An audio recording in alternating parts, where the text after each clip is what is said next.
Hello, welcome to CIPD Bitesize. In this video, we're going to be looking at the 5003 module, Professional Behaviours and Valuing People. This is the new assessment. It came out in June 2025 and it expires in June 2026. So let's have a bit of a look over it. The overview of it. This unit focuses on how applying core professional behaviours such as ethical practice, courage, inclusivity can build positive working relationships and support employee voice and well-being. It considers how developing and mastering new professional behaviours and practice can impact performance management. To pass this, you've got to complete 2 tasks. The first one requires you to answer 6 questions referring to the case study, and we'll go into the case study in a moment, of the purpose and the values of the people professional. Your answer should respond accurately to the question and should be informed by wider reading, key academic texts, articles, and relevant publications, references, evidence, information. For the second task, you'll conduct a professional review of your own strengths, weaknesses, and development areas. This is more about reflection than it is about academic research texts and things like that. It's about what have I done, what am I responsible for, what have I learned over the last couple of years. Now, please ensure that your work is presented clearly, typically using subheadings, AC references to your links, responses to the questions, and that your work complies with the word count requirements. As stated, so you can go 10% over, 10% under, anything either way, pretty much going to be an instantaneous refer. So just bear that in mind when you're working through. As always with CIPD Bitesize, AC 1.1, we give you completely free. So we're giving you this overview completely free. If you're a HRC learner, you get access to all of them.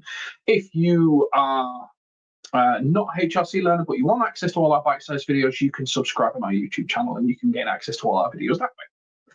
Anyway, let's go to the case study. You've recently taken a new position as a HR and L&D advisor at Nexabyte, a rapidly growing software company. Nexabyte was established 2 years ago by Kit and was the only director until a recently joined business partner, Asia. The organization has grown quickly and organically and currently consists of 23 software engineers, 3 teams, 3 team managers, 2 administrators, and the staff 2 directors. Since joining Nexabyte, the second director, Asia, has been concerned about the way things are being run and has brought you in to help make improvements. Asia's main concerns are the lack of standard procedures and the lack of management capabilities. None of the 3 team leaders had management training or experience prior to being informally allocated to their roles by Kit. While Kit is fully occupied in marketing, promoting the business, the team managers have been free to recruit and manage their teams as they choose, calling on administration staff for support whenever needed. Consequently, the teams have been managed quite differently, leading to inconsistent practices, different working arrangement, different access to paid L&D. Several employees have complained, and you have lost some valuable staff. So that's the critical sort of background that you need for this particular question. Now, CIPD have clarified a little bit more with these new assessments on what a fail, low pass, pass, and high pass is. So if you're going for the high passes, by all means pause and have a read of what's in the high pass expectations. I'm going to focus on the pass. That way, if you're going for a pass and you fall slightly under, you get a low pass. If you go slightly above, you get a high pass. But what we're going to try and do is we're going to try and ensure that we can get a pass on every single AC, because with CIPD you have to pass every single AC, not just majority of them. It's not a majority overarching score, pass or fail. You have to get at least a 2 on every single AC. So to get a pass at CIPD level 5 level, you have to demonstrate a good level of knowledge and understanding to meet the AC requirement. That means getting the verb right. That means answering the question properly. That means filling all aspects of the question expectation. Include use of good example or examples that are used to support your answer. So it's not just I think, it's evidence says, evidence says. Include evidence of a good level of reading and research to inform your answer. So again, references, citations, multiple pieces of evidence to back up your thinking and your thoughts. Include good use of at least 1 reference for each assessment criteria. At least 1, it says here. Make good reference to the case study. Case study is now critical within these new assessments because they want to make sure that you're thinking as an independent HR consultant, how can I help this business? How can I turn this around? How have I listened to what someone said, i.e. the information at the start, and how have I converted that into recommendations and actions that fit within their sphere of business? Directly addresses the question and task well expressed and has a good format or structure that meets the requirements set out in the brief. So we need to be a little bit tactical, because when we think about how many words we've got and stuff like that, for the first AC, you've got so many questions. I think it works out about 400 words per AC. Let me have a check. So you're looking at around about 400 words per AC. So let's go into AC 1.1. Let's look at the very first AC that we've got here. As part of her actions to improve the system and procedures of the Exabyte, Aisha has established a monthly on-site meeting to be attended by Kit, the 3 team leaders, and she would like you to make a short presentation at the first meeting, appraising what it means to be a people professional and some of the ways you can contribute to Nexabyte. Provide a written response covering the points you would include within the presentation. And then there's a note at the bottom, which is there is no requirement to present anything. We don't want PowerPoints here. Only provide a written response. But what you'll notice with some of these questions as you move forward through this unit is there is a big intro, there's background, there's context for what your recommendations are. But the question itself, we're going to highlight the key elements as we've done here. Appraising what it means to be a people professional, some of the ways you can contribute to Nexabyte. So let's break the question down a little bit. You have to appraise what it means to be a people professional. What does it mean to work in HR and L&D? So what are some of the ways? And you'll see I underline the S, which is something which we call a cheeky S. CIPD love what's called a cheeky S. So that to fully answer this question, you have to appraise what it means to be a people professional and give multiple ways, because there's an S there, that you can contribute to Nexabyte with references, with citations, with evidence backing up what you have to say. So one of the new things that we've created for this new series of Bitesize is what's called a study plan or an answer plan. So is this question AC 1.1? The verb that you've been given there is appraise.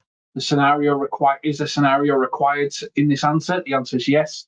What word count have you got? Well, you've got about 400 in this one. And how are you going to break this question down into action points? So is your first action point appraising what it means to be a people professional? Is your second action point one of the ways in which you think you can add value to Nexabyte? Is your next action point another way you can add value to Nexabyte? And then what references are you going to use? What citations are you going to use so that you can write those in a list? So here's just an example of one that we filled in. 1.1, explain, is the scenario required? Yes. What's the word count?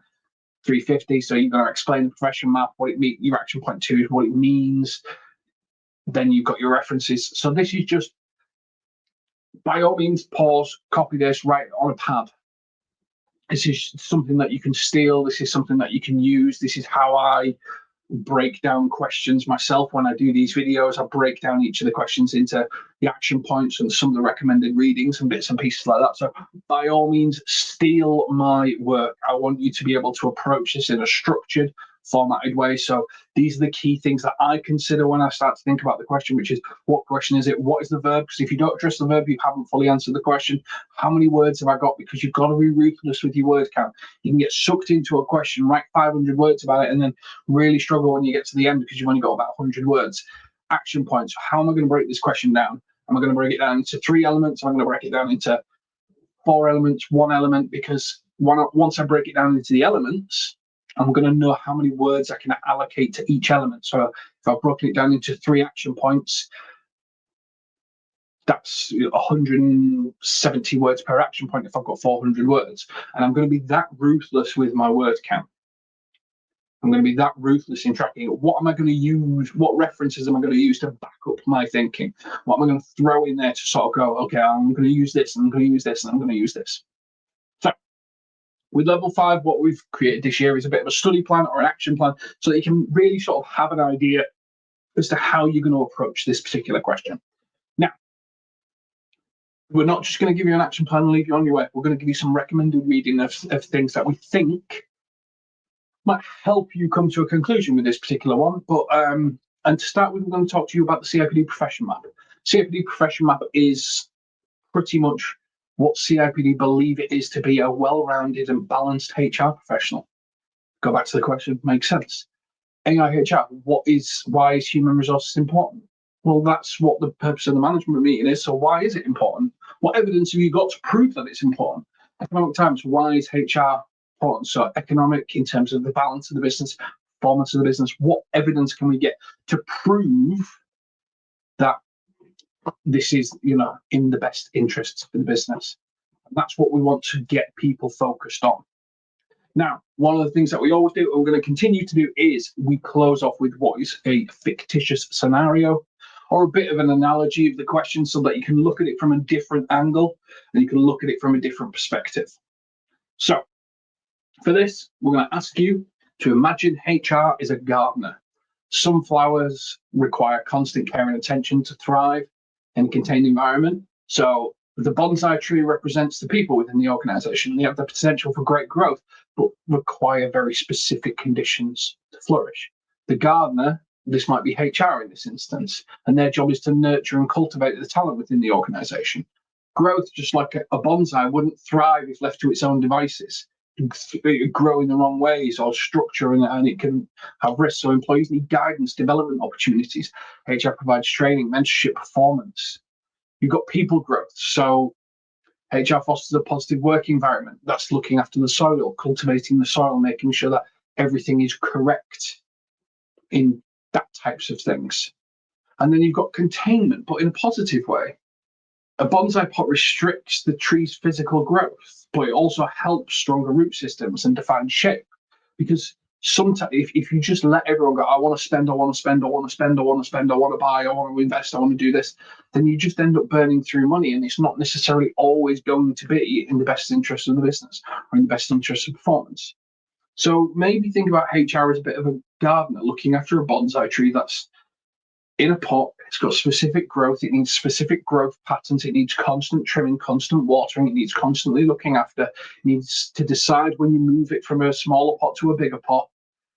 And what's HR's job in that? How can we prove that HR is there as a people professional to ensure that things grow in the right way but nature forms in the right way as well, as opposed to letting it throw itself off kilter?